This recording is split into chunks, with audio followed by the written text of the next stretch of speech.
Italian journalists have gone through the motions to set up a company in the name of a notorious mafia boss headquartered at 10 Downing Street to illustrate weaknesses in British law they say helps people set up shell companies to launder money across the globe.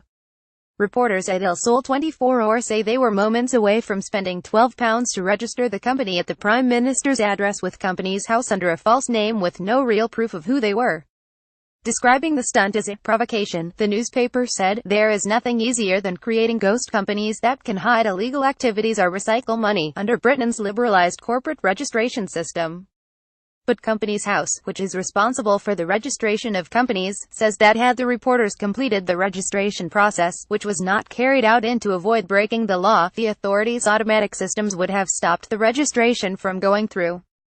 Had the application been submitted, our systems would have picked up the false information and the incorporation would have been denied, a spokesperson said.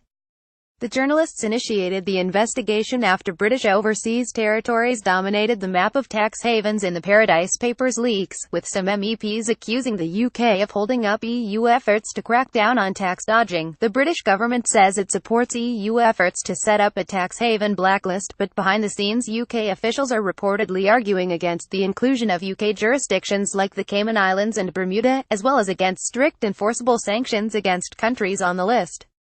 A registration form for the company was filled out in the name of Matteo Messina Denaro, a Sicilian mafia boss who has been on the run since 1993. London and Britain are the realm of ghost-related recycling companies, the newspaper says. Shield companies registered in the country are involved in at least 52 major money laundering cases where at least £80 billion has been cleansed over the past 14 years.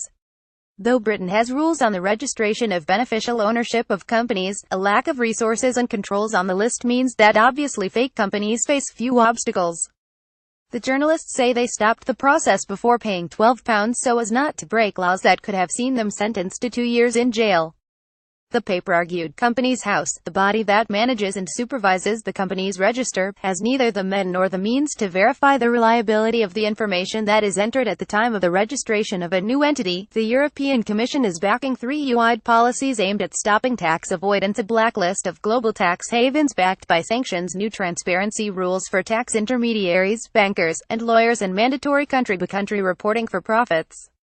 In October, the EU also announced it was launching an investigation into whether loopholes in UK tax rules, introduced in 2013, allowed multinational companies to unfairly avoid tax by shifting profits around. The Paradise Papers consisted of over 13 million confidential documents regarding offshore investments by wealthy people around the world that were leaked to German newspaper Süddeutsche Zeitung. The documents contain the names of more than 120,000 people and companies and shed more light on the tax practices of the very wealthy, following on from the Panama Papers leak released in 2016. This story has been updated to reflect Companies House's response to the original investigation. More about tax avoidance. Paradise Papers reuse content.